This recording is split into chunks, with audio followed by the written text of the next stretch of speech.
오랜만에 뵙겠습니다. 저번 시간 키의 개념에 이어서 이번 시간엔 무결성과 관계대소에 대해서 공부해 보도록 하겠습니다.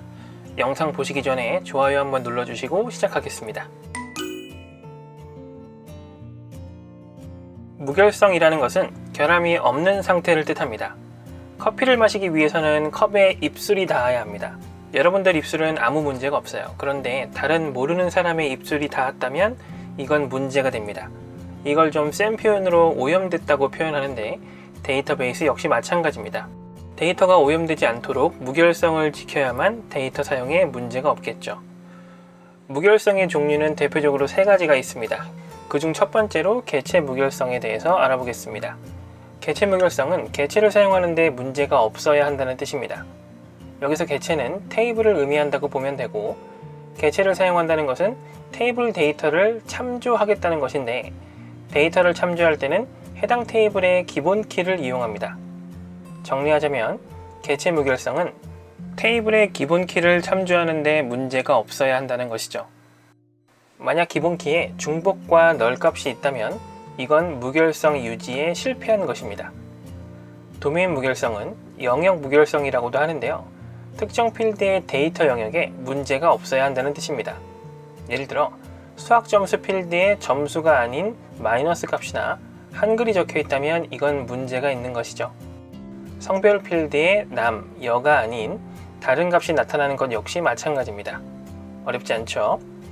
마지막으로 참조 무결성은 데이터를 가져올 때 문제가 없어야 한다는 뜻입니다. 예를 들어 보겠습니다. 학생 테이블과 지역 테이블의 관계를 살펴보도록 하죠. 학생의 거주 지역 코드를 지역 테이블을 참조하여 기록하게 되는데 같은 지역이 여러 번 나올 수 있기 때문에 1대 다 관계입니다. 아무튼 이 상황에선 1의 입장인 지역 테이블의 기본 키를 다의 입장인 학생 테이블의 외래키가 참조하게 되죠. 외래키는 말 그대로 기본 키를 가져오는 역할을 하고 있기 때문에 기본 키에 없는 데이터를 참조할 수 없습니다. 하지만 기본 키는 아니기 때문에 널 값을 입력하는 것은 문제가 없죠. 정리하자면 외래키는 널이거나 기본 키의 값들 중 하나를 참조해야 한다 라고 할 수 있겠네요. 이외에도 사용자 정의 무결성이라고 해서 사용자가 직접 제약 조건을 지정할 수도 있는데 이건 아마 시험에 나오진 않을 겁니다. 이러한 무결성 규칙들은 데이터베이스 구축 과정에서 진행하는 것이 비용 면에서 좋고요. 코드를 이용해서 복잡한 제약 조건을 정의하는 어플리케이션 방식, 절차형 SQL을 이용해서 이벤트마다 무결성 조건을 체크하는 데이터베이스 트리거 방식, 데이터베이스 자체의 제약 조건을 지정하는 방법 등을 이용해서 무결성을 강화할 수 있습니다.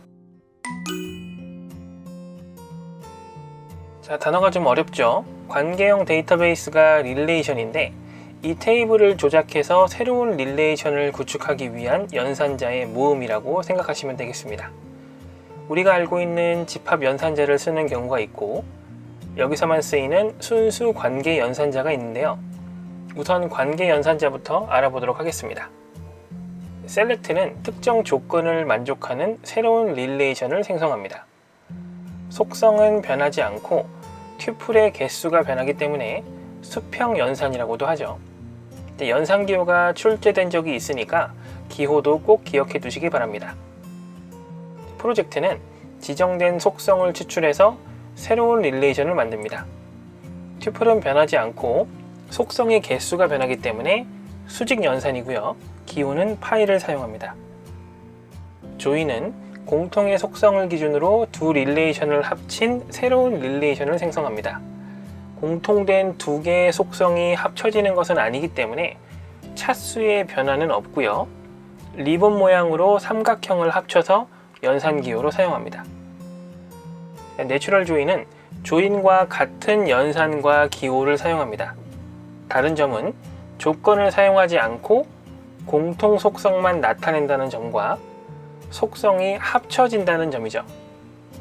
두 공통 속성들의 이름과 도메인이 같아야 연산이 가능합니다. 자, 디비전은 조금 복잡한데요. 이건 식을 보면서 단계적으로 설명을 하겠습니다. 왼쪽에는 대상 릴레이션과 릴레이션에서 제외할 속성들을 기록합니다. 오른쪽에는 조건 릴레이션과 속성을 전부 기록합니다. 대상 릴레이션에서 시계 왼쪽에 적히지 않은 속성을 출력하되 오른쪽 릴레이션의 원소를 모두 가지고 있는 튜플만 출력하여 새로운 릴레이션이 생성됩니다. 연산기호는 나누기를 사용하고 나누기 양쪽의 속성은 동일해야 합니다. 집합연산자는 집합이니까 특별히 어려운 점은 없으실 것 같지만 교차곱이 조금 헷갈릴 수 있으니까 천천히 봐주시면 좋을 것 같네요. 아마 문제가 출제된다면 카디널리티의 개수에 대한 부분이 나올 겁니다. 자, 배운 내용 정리해 보겠습니다. 화면에 문제를 풀어보세요. 스스로 설명하면서 답을 구할 수 있다면 가장 좋습니다. 오늘 수업은 여기까지. 수업에 관련된 궁금한 내용이나 개선 의견이 있으신 분들은 댓글 부탁드립니다. 합격하고 싶으세요? 그럼 좋아요와 구독은 필수입니다. 다음 시간에 뵙겠습니다.